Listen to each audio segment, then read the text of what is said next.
Hoje nós vamos falar um pouquinho sobre empatia. Qual que é a diferença entre empatia e simpatia? Talvez você seja bastante simpático a as pessoas ou a causas, mas será que você é empático? Fique ligado.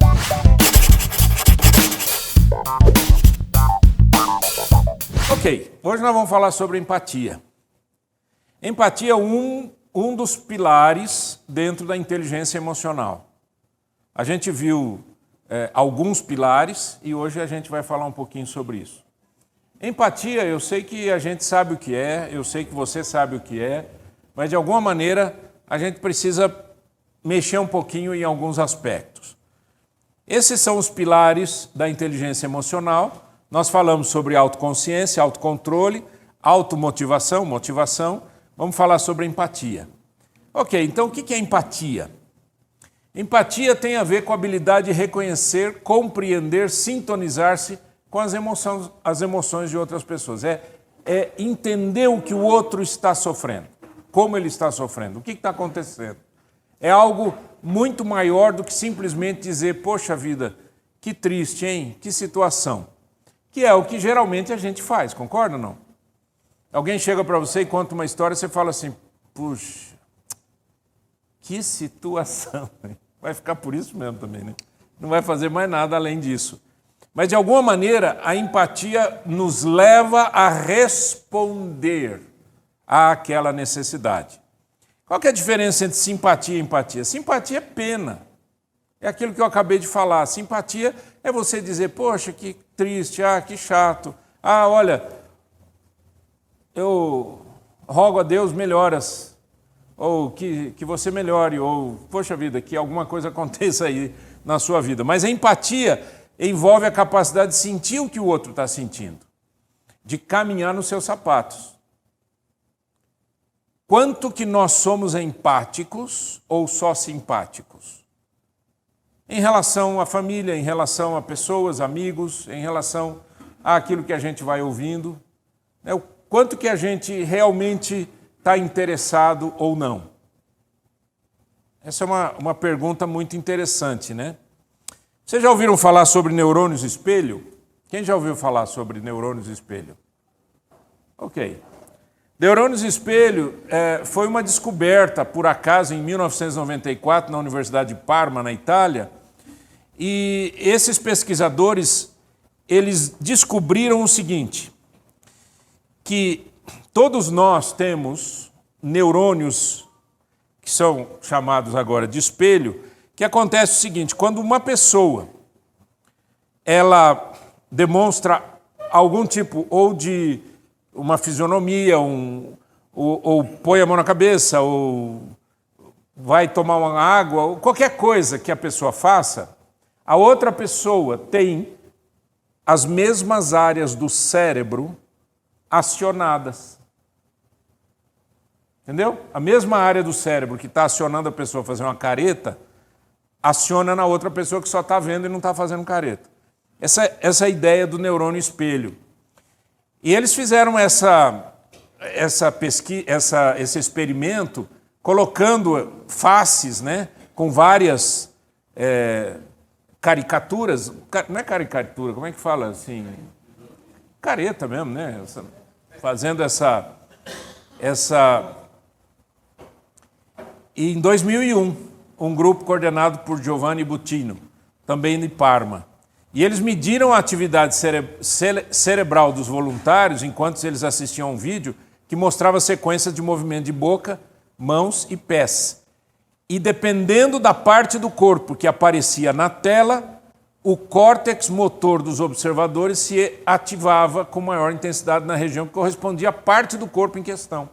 Então, a pessoa, para mexer a boca, né, obviamente eles estão fazendo uma leitura de que parte do cérebro que está sendo acionada, quando ela mexe a boca, a outra pessoa que está assistindo tem a mesma área acionada.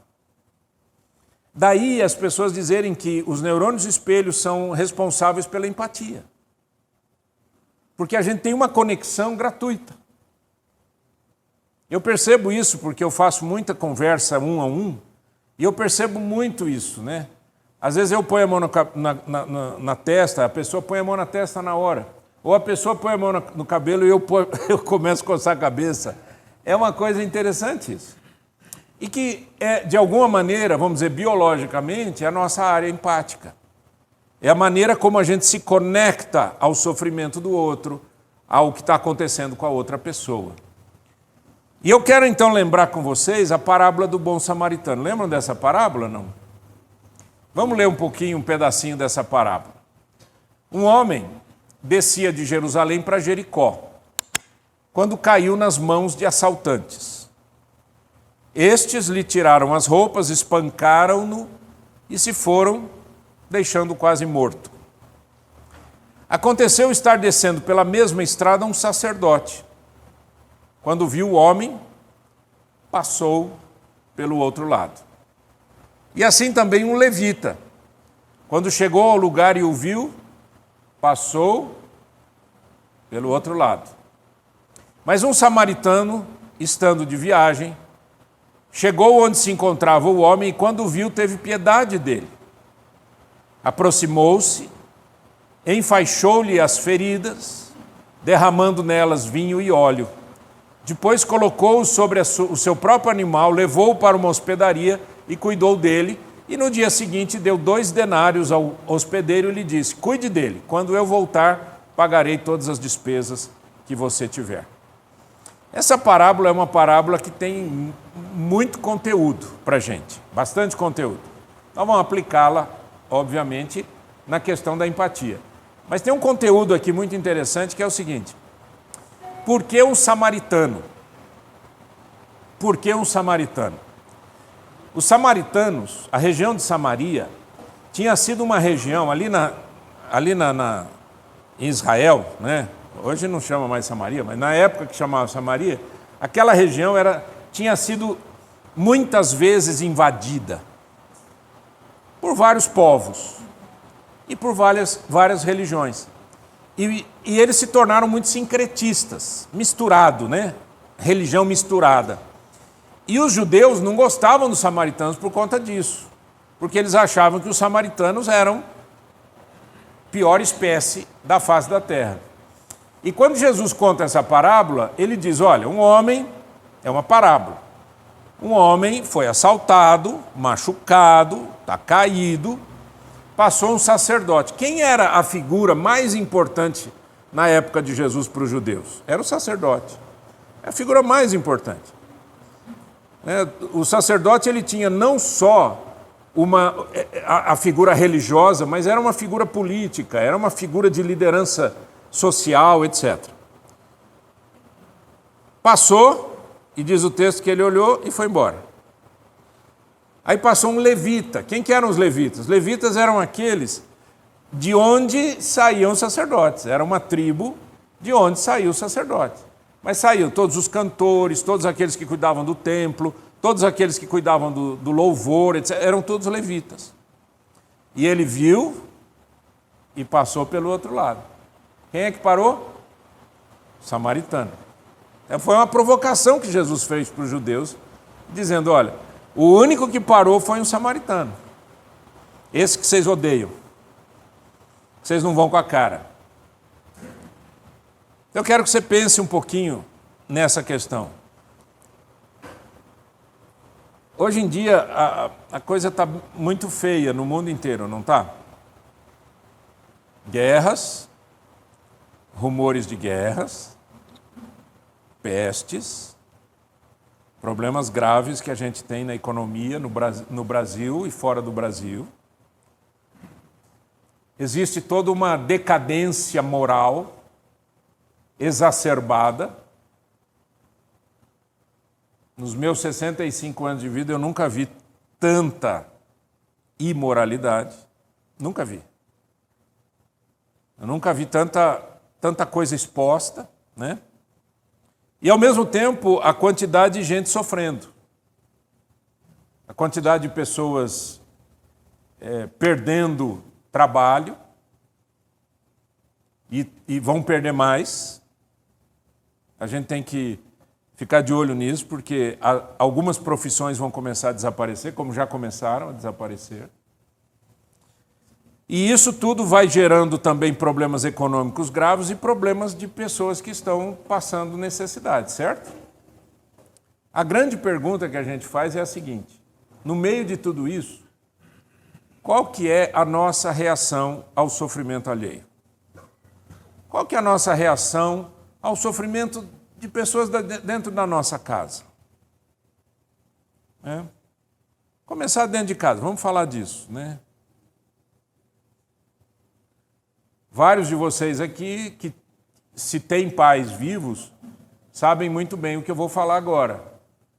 Seus pais deram a vida, trabalharam, lutaram, e agora estão por conta não sei do que, né? Vive da bondade de alguém, né? Que às vezes a própria aposentadoria não dá para pagar nada, né? Certo? Estão entendendo o que eu estou falando? Então, a grande questão é que essa parábola, ela não mexe com a gente só quando a gente anda na rua, ela mexe com a gente dentro de casa. Ela mexe com a gente dentro de casa. Meu pai, ele, depois dos 80, começou a ficar pior.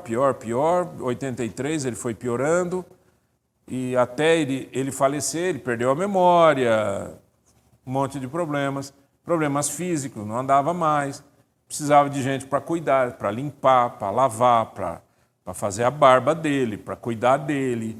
Aí veio um momento difícil dele de não reconhecer o cuidador, aí ele achava que o cuidador estava perseguindo ele, aquelas coisas que vocês devem conhecer por aí. Aí ele falece.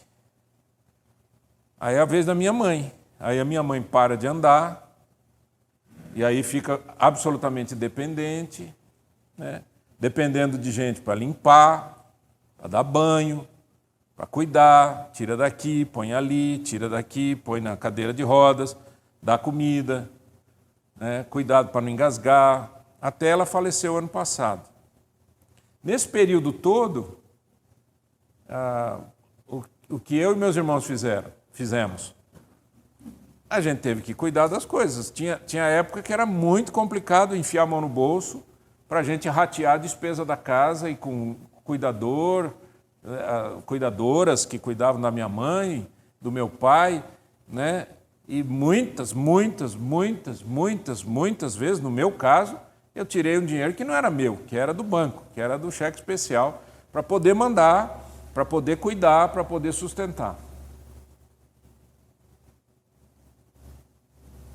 Sabe o que eu estou dizendo? Eu não estou dizendo que eu sou bonzinho ou que minha família é fantástica. Eu estou dizendo que para você agir com empatia, você tem que compreender que existe um sofrimento do outro lado. E que você precisa fazer alguma coisa em relação a esse sofrimento. Se a gente não faz alguma coisa, é apenas simpatia.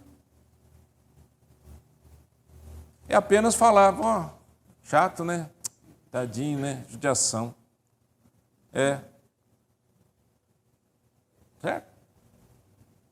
E quando seu filho precisa de ajuda, o que você faz? Eu conheço pais que quando os filhos precisam de ajuda, eles dizem, eu já te criei, você já é grande, você se vira, o problema é seu. Isso eu estou falando sem os palavrões que as pessoas falam. Que os pais falam para os filhos. Eu já ouvi, né? Você se vira, você é um vagabundo, você é uma vagabunda, você é isso, você é aquilo, você que se vire para viver, né? Então, a questão da empatia não é olhar o cara que está caído ali na rua. Nem sempre a gente pode ajudar as pessoas e nem sempre vai dar para a gente ajudar. E nem sempre a nossa ajuda é efetiva. Não é verdade? Às vezes você dá uma graninha ou você dá um pacote de bolacha, como se isso resolvesse a vida de alguém, né? Não é? Essa é a diferença do assistencialismo e da promoção social. O assistencialismo é você dar. E a promoção social é você ajudar essa pessoa a se levantar, né? Eu não quero que você saia daqui com culpa. Eu quero que você saia daqui pensando efetivamente em que áreas que você pode aplicar a empatia. Tudo bem? Vamos lá? Então vamos. Fizeram um experimento em Princeton. Princeton é uma universidade nos Estados Unidos que é uma universidade confessional. Agora não sei se é confessional mais, era confessional. Ou sempre foi, sei lá. E eles também têm lá teologia, etc. E eles pegaram alguns estudantes e deram o seguinte dever. Vocês devem preparar um sermão sobre o bom samaritano. E, propositadamente, eles tinham que sair do prédio onde eles estavam para ir pregar num outro prédio. E lá no caminho, eles colocaram um homem sofrendo. Nenhum deles parou para ajudar. Iam pregar sobre o bom samaritano. Essa é a nossa hipocrisia. Essa é a nossa hipocrisia. Interessante isso, né? Esse experimento aí deu pano para manga. Quais são as barreiras para uma empatia ou bloqueando ou aquilo que a gente tenta bloquear os neurônios espelhos, né? Provérbios 24, você pode ler comigo? Ajuda você a ficar mais acordado. Vamos lá. Livra os que estão e salva os que cambaleiam para a matança. Se disseres, não o sabemos, não perceberá aquele que pondera os corações? Não saberá aquele que atenta para a tua alma? Não pagará ele ao homem conforme a sua obra? Olha o que esse texto está dizendo. Livra os que estão sendo destinados à morte, salva os que cambaleiam para a matança. Se você disser, não é comigo, não sei, não conheço ninguém, ele está dizendo, Deus está vendo. Deus está vendo. Deus sabe quem nós somos, Deus sabe das nossas lutas, das nossas dificuldades. Né? Cada um aqui tem uma história, cada um aqui tem uma luta diferente, teve e tem e vai ter. É o normal da vida. Se a gente está vivo, é assim que a vida existe, né? O sofrimento faz parte da existência. Quando você vê uma pessoa que não conta nenhum problema, é uma pessoa mentirosa. Mentirosa. Não tem problema? Não tem. Comigo não tem nenhum problema. Está ótimo. Nossa, minha vida é fantástica. Mentira. A gente tem problema. É que muitas vezes o que acontece é que as pessoas, o que elas fazem? Elas anestesiam a sua consciência. E aí não enxerga mais quem está precisando. Aí não tem nem simpatia e nem empatia. Vivendo essa empatia na prática. Primeira coisa, preste atenção às pessoas que estão do seu lado. Preste atenção às pessoas que estão perto de você. Preste atenção à sua casa. Preste atenção à sua família. Preste atenção aos seus amigos. Eu tenho falado bastante sobre isso lá na nossa igreja. Eu digo sempre, gente, não é possível que a gente converse com uma pessoa e a gente descobre que a pessoa muitas vezes está passando alguma necessidade e a gente não faz nada. Não justifica, tem alguma coisa errada na história. E a gente gasta dinheiro com tanta bobagem. Pensa na sua história. A gente gasta dinheiro com tanta coisa que não... Vou te falar, hein? Então, o que aconteceu? Certo samaritano seguia pelo caminho. Por quê? Porque o sacerdote olhou, mas não parou. O levita olhou, mas não parou. O samaritano passou, viu e se compadeceu. Então a mensagem de Jesus é uma provocação que Jesus está fazendo às pessoas, dizendo assim, não adianta você só olhar. Nossa, eu olhei, eu vi, nossa, está acontecendo isso, nossa, está acontecendo aquilo. E como é que a gente sai disso? O que a gente pode fazer? O que a gente pode resolver? No caso samaritano, o que ele fez? Ele viu o cara estava caído, o cara estava machucado, ele procurou lá, pegou vinho, pôs na ferida do cara, pôs algum tipo de atadura, rasgou um pedaço de pano, sei lá, carregou o cara, botou o cara no animal dele, levou ele até uma estrebaria e falou, olha, por favor, cuida dele, eu tenho que passar. Da hora que eu voltar aqui, eu pago o que for necessário, mas vamos cuidar desse cara aqui. Né? Como que a gente gera essa empatia? Deus, na sua infinita bondade e misericórdia, já nos deu neurônios espelho, para a gente já ser empático. Então não bloqueie isso. Vou fazer uma pergunta para os casados aqui. Você leva em consideração as necessidades da sua esposa? Você leva em consideração as necessidades da sua esposa?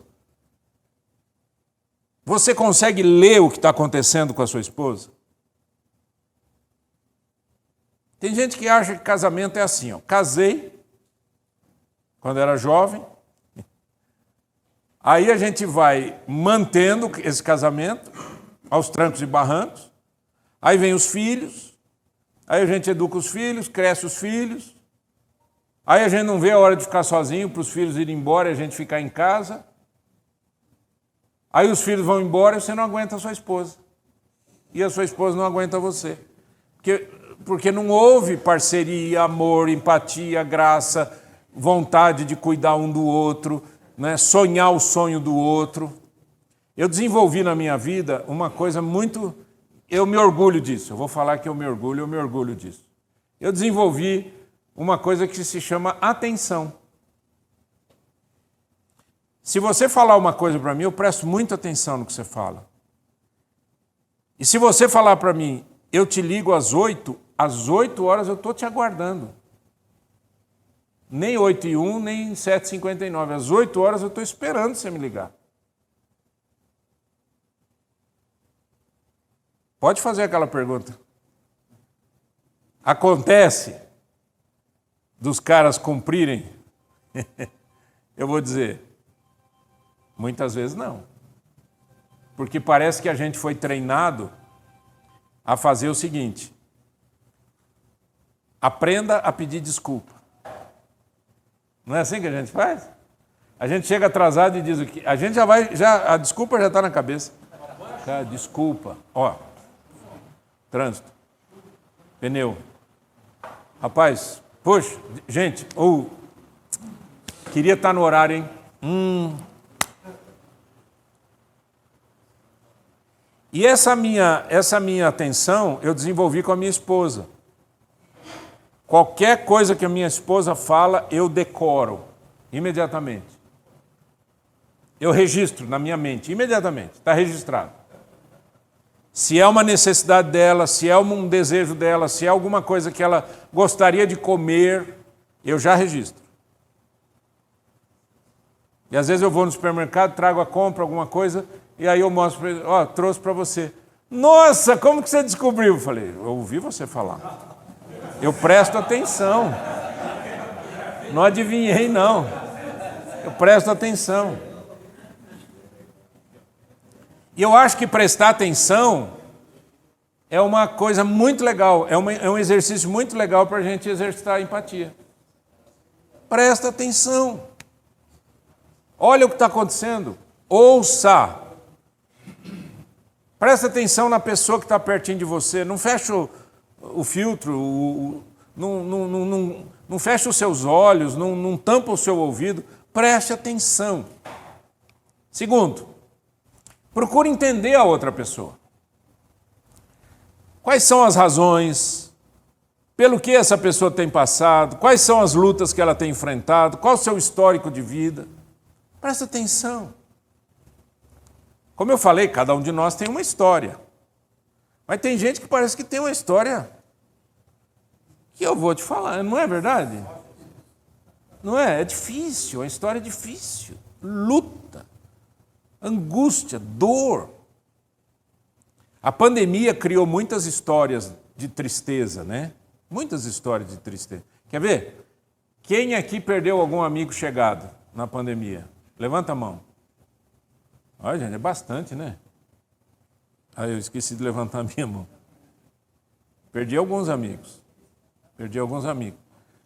E a pandemia, ela gerou isso na gente, né? Essa coisa assim da história ruim.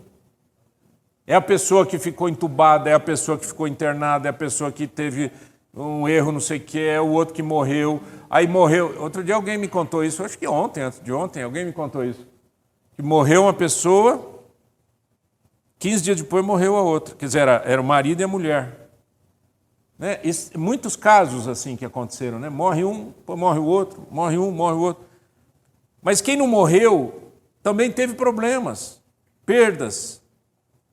Quantos empresários que você... Quem conhece empresário aqui que fechou na pandemia? Fechou uma loja, fechou uma empresa, uma indústria, sei lá.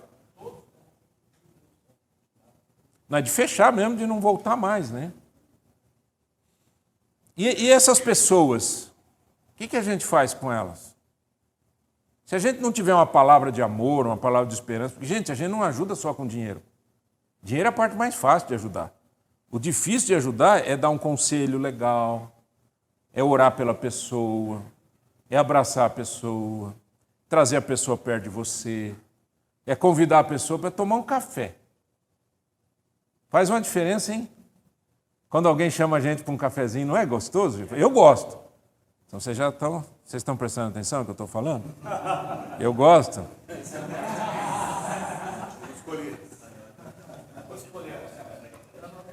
Anota, presta atenção. Né? A pessoa está sofrendo, por quê? Quais são as razões? Qual a história? Né? Quais são as lutas? Qual é o histórico de vida? Da onde essa pessoa veio? O que ela aprendeu na vida? Olha, eu morro de dó, sabe de quem? De imigrante. Eu só não tenho dó de imigrante que fala que é imigrante, mas é terrorista. Que está mudando de país como terrorista, que tem um monte. Mas o imigrante mesmo, né? Todo sábado, quase todo sábado, já há uns 10 ou 11 anos, eu vou a um restaurante aqui em Curitiba e eu ministro para funcionários de 2 restaurantes. O marido e a mulher. O marido tem um restaurante e a mulher tem outro restaurante. Um na esquina, outro na outra esquina. É melhor não dar briga. Tem 2 restaurantes ao invés de um. Os 2 não ficam juntos, está tudo certo. São queridos, são queridinhos. Mas isso é eles que me falaram, então não sou eu que estou inventando. Mas, em 2012, se eu não me engano, ele me chamou para ir falar com os funcionários dele e a coisa foi rodando e tal, não sei o quê. 2015 fui para o Canadá, voltei, continuo, quase todo sábado eu estou lá. E aí, quando essa nova fase, esse novo momento, né, tem um monte de venezuelano trabalhando lá. E aí eu estou ali ministrando e tal, e de vez em quando eu dou uma paradinha e pergunto, vocês entenderam? Entendeu o que eu falei? Às vezes faz uma carinha assim, entendeu, não entendeu? E eu tenho dó desse pessoal, porque tiveram que sair da sua terra por conta de falta de trabalho, falta de dinheiro e tudo, para tentar criar uma história num outro país. Não é fácil. Eu já morei fora, não é fácil. Morar num outro país, gente, você não é ninguém. Você não é absolutamente ninguém. Não, é horrível. É horrível. Outra cidade já é difícil. É verdade. Né? Eu nasci em Marília, estado de São Paulo. E fiquei vários anos fora de Marília e depois fui convidado para ser pastor em Marília. Murilo é de lá também, conhece a história, a minha história lá. E quando eu estava em Marília, uma coisa que foi muito interessante que aconteceu comigo foi que eu fiquei muito feliz, era o seguinte, onde eu ia alguém lembrava do meu pai, alguém lembrava da minha mãe, alguém conhecia um parente, alguém conhecia, você é primo do fulano, você é filho do... Você é, não sei o quê. Eu estava em casa, Marília. De Marília eu saí e fui para o Canadá. Eu não era absolutamente ninguém. Ninguém. Eu não conseguia fazer amizade sequer com o padeiro, porque não tem padeiro também. Não tinha. Onde eu fui não tinha padaria. Você comprava pão no supermercado. Aí você ia em algum lugar, eu tentava às vezes fazer amizade com o vendedor. Aí eu falei, pô, esse cara é legal, eu vou fazer amizade. Aí eu voltava no dia seguinte, ele não trabalha hoje. E os caras trabalham assim, terça e quinta. Uns negócios assim meio doidos, eu não conseguia conectar. Ia no banco. Parece que cada dia que eu ia lá era uma pessoa diferente que estava trabalhando no banco. Né? Até na igreja, ninguém sabia quem eu era. Qual era a minha história? Da onde eu vim? A única bobagem que algumas pessoas tentaram falar comigo foi: tem bicho no Brasil? Quer dizer, bicho tem aqui no Canadá, que eu vejo urso, eu vejo animais aqui no quintal de vocês, lá no Brasil não tem essas coisas, não. A não ser o cara que morar numa árvore no Amazonas. Estão loucos, esses caras estão doidos, né? Aí eu voltei para o Brasil. Voltei para o Brasil. Quase 5 anos no Canadá, voltei para o Brasil. O que as pessoas conversavam comigo? Fala para mim, vocês sabem. O que as pessoas conversavam comigo? Cheguei do Canadá, família. O que as pessoas falavam comigo? Fala para mim. Porque, essa é a primeira pergunta. Por que você voltou? Você é louco? Qual que é o segundo assunto? Não. Vou dar algum... Hã? Não. Vou dar mais 2 chances, vai. Que tipo de assunto as pessoas conversavam comigo? Não. Vocês não sabem? Vocês sabem. A hora que eu falar agora, vocês vão saber. Não. Isso também de vez em quando. Sabe qual era o tema, gente, das conversas? Elas. Não é elas, vocês não estão entendendo. Eu estou falando das pessoas, não é mulher.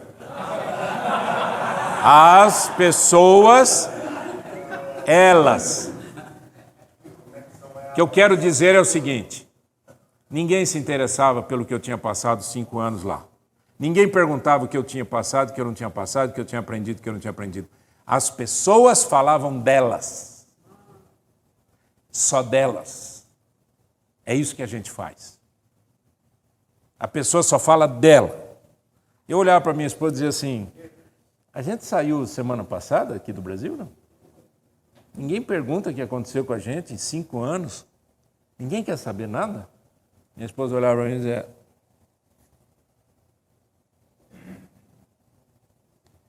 parte do processo da empatia é você fazer perguntas para as pessoas. E aí? Como foi? Como foi difícil? Não foi difícil? Vocês passaram dificuldade? Não passaram dificuldades? Passaram fome? Não passaram fome? Eu me lembro de ter ido ao supermercado e enchido o carrinho, achando que o dinheiro estava aqui no banco, que eu ia soltar o cartão do Brasil, ainda pagando todas as taxas para poder sobreviver lá. E a hora que eu fui passar o cartão, não passou. Tive que deixar o carrinho do lado e sair com os rabos no meio das pernas, pegar o carro e ir embora para casa sem nada. Nunca ninguém perguntou isso para mim. Não interessa, a vida dos outros não interessa. Só interessa a nossa própria vida. Esse é o problema que nós temos. Nós somos egocêntricos. O mundo gira em torno da gente. Por que a gente não pergunta? Como foi? Que experiências positivas você teve? Que experiências negativas você teve? O que você aprendeu lá que você não aprenderia aqui? Por que a gente não faz essas perguntas? A gente precisa aprender a fazer perguntas. Fazer perguntas não é fácil. Porque não queremos se envolver com ela. Que a gente não quer se envolver. Vai que a pessoa fala um negócio e eu vou me sentir culpado de não estar ajudando. Vai que a pessoa comenta que está passando necessidade em casa e eu vou dizer: ih, caramba, lá se vai, eu vou ter que mexer na minha poupança. Essa é a questão. E eu estou aqui segurando vocês aqui mais um pouquinho, que já estou terminando, porque eu quero que você pense o quanto que isso é real na nossa vida. Eu não quero que você saia daqui assim, hoje foi sobre empatia, que legal, foi bacana, foi legal. Preferi o frango. Então, tá bom.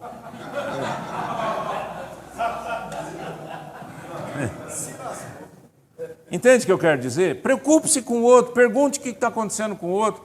Né? O que você tem aprendido? Como tem sido a sua história? De onde você veio? Eu trouxe o Francisco hoje comigo, dei uma carona para ele, e eu fiz essa pergunta para ele. Conta a sua história, certo, Francisco? E o Francisco contou a história dele.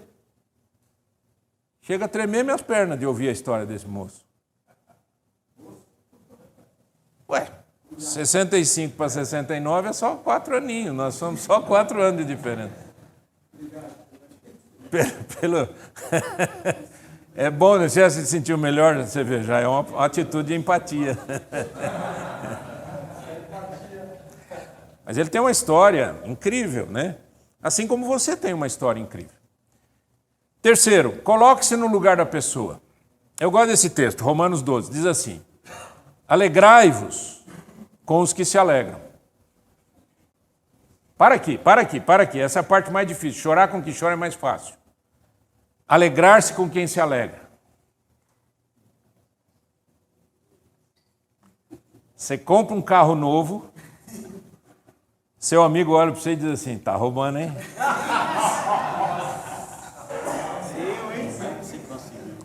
Por que as pessoas não se alegram, né?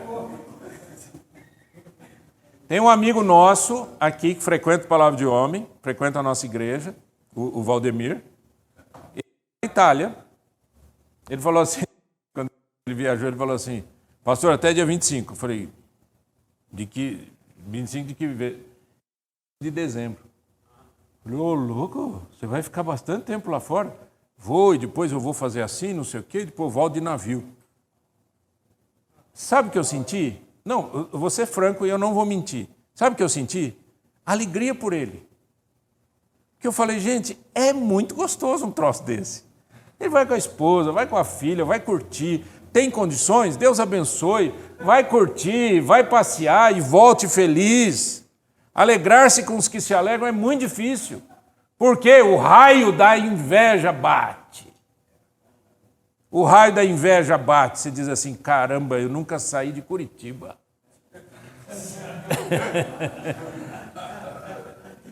Né? Um outro casal da nossa igreja vai visitar as filhas na Alemanha, vai ficar lá um tempão na Alemanha. Falei, que legal, gente, bom demais. Curtam mesmo. Aproveitem. Fiquem o tempo que conseguirem ficar, que o dinheiro der, que as condições derem, mas vão passear. Não é gostoso isso? Alegrar-se com quem se alegra. Um dia o doutor Jona falou isso, me permita essa liberdade, doutor Jona. Ele falou assim para mim, estou indo para a Alemanha, vou para a Suíça, não sei, né? Ia para alguns lugares lá, vou visitar alguns missionários e tal, não sei o quê. Mas, bom demais. Deus abençoe, que curtam muito, que tenham saúde, oro para que não tenha nenhum acidente, nenhum problema na estrada, no aeroporto, no avião, sei lá onde. Alegrar-se com quem se alegra, gente. A pessoa está feliz e a gente vai olhar e vai dizer assim... Segundo, chorai com os que choram. Tende o mesmo sentimento uns para com os outros, em lugar de serdes o quê? Orgulhosos, condescendei com o que é humilde, não sejais sábios aos vossos próprios olhos. Tem essa atitude, isso é empatia, gente. Empatia é você saber ouvir. Você sabe ouvir? Vocês sabem que eu sou coach, eu trabalho com isso. É uma das coisas que mais eu tenho que ensinar. Mais e mais. Para CEO, CMO, CFOs, todos os C que tem por aí. O cara olha para mim e fala assim, Nasser, eu não sei ouvir. O cara é um avião, trabalha um trator, resolve todos os problemas, mas não ouve. Quando alguém vem falar, a pessoa já está respondendo. Quando a pessoa vem falar, ele está preocupado com outra coisa. Você sabe ouvir? Essa é uma outra coisa que eu treinei durante a minha vida. Treinei. Se eu sentar numa cadeira e você falar por 1 hora sem parar, eu vou te ouvir. E se você me pedir para repetir, eu repito o que você falou. Não é porque eu tenho boa memória, é porque eu presto atenção no que você fala. Gente, isso é o mínimo que a gente precisa para a gente ser humano. Ou somos o quê? sermos humanos. Não é porque lá na sua empresa tem uma pessoa mais humilde, uma pessoa mais, que ganha menos, que tem um trabalho que é um trabalho mais simples, se ela abrir a boca você não vai ouvir, por quê? Onde que nós perdemos essa percepção de que nós temos que ouvir? Agora, todo mundo gosta de ser ouvido. Todo mundo gosta de ser ouvido. Você quer falar, não quer? Mas para você falar, você tem que encontrar uma orelha disponível para você. Ué, agora, se todo mundo só gosta de falar, eu conheço pessoas que falam, eu não sei de onde que arrumam tantas palavras. E fôlego. E não para de falar, gente, não para de falar.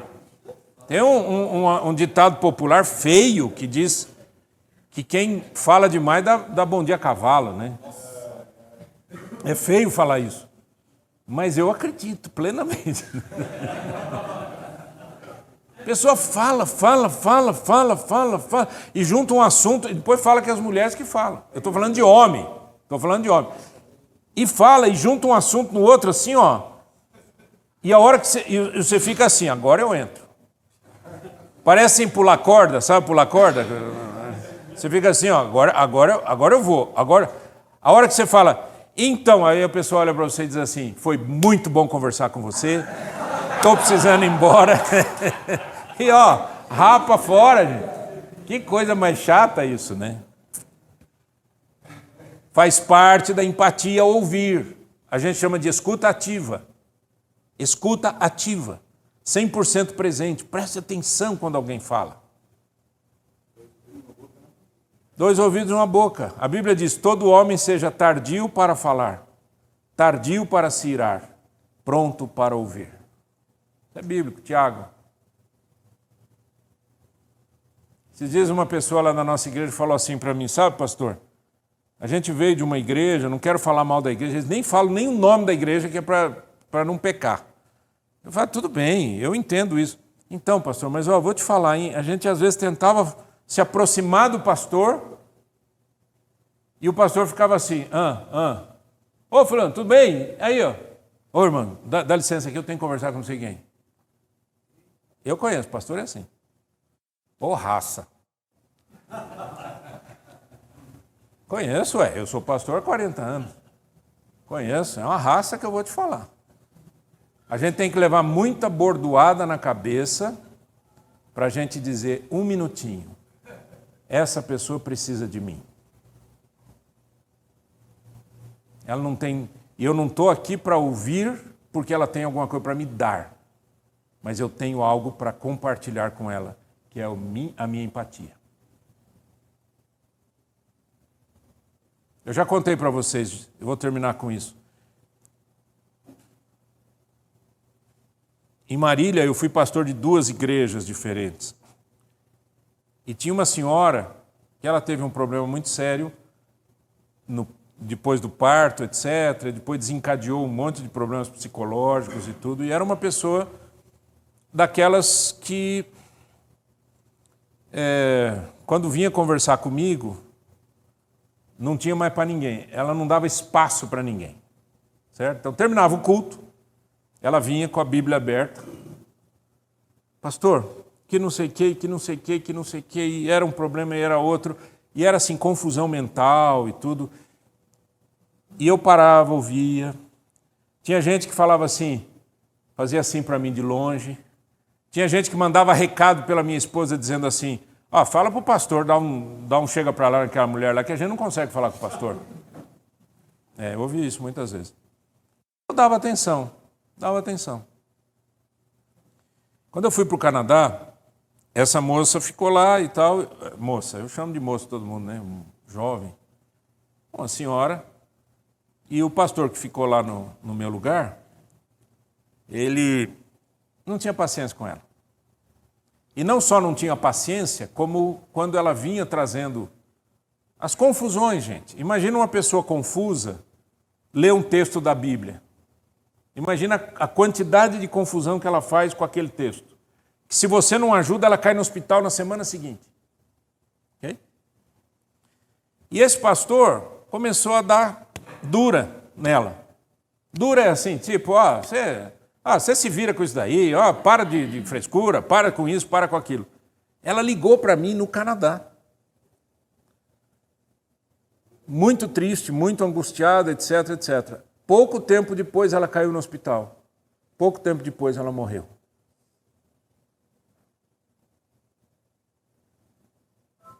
A quem que a gente vai atribuir essa desgraça? A uma pessoa que deveria ouvir e não ouviu. A uma pessoa que deveria ser, no mínimo, uma pessoa empática. E olhar que tem uma pessoa que precisa de ajuda. Vamos ficar em pé? Vamos orar?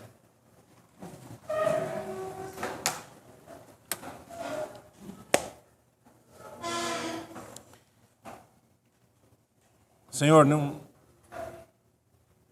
eu acho que ninguém aqui, Senhor, está preparado para essa mensagem. Nem eu, nem ninguém. Porque empatia não é um tema. Empatia é a nossa vida. Porque todos nós precisamos de ajuda, todos nós precisamos falar, todos nós precisamos abrir o coração, mas também precisamos ser empáticos com aqueles que estão sofrendo. Devemos nos alegrar com quem se alegra e chorar com quem chora. E se isso não dá ibope, e se isso não traz recurso financeiro, não interessa. O que interessa, Senhor, é aquilo que a gente pode deixar de legado nessa história e nessa terra e para a nossa família, de homens que, no mínimo, tiveram compaixão. Ajuda-nos a sermos assim, em nome de Jesus. Amém.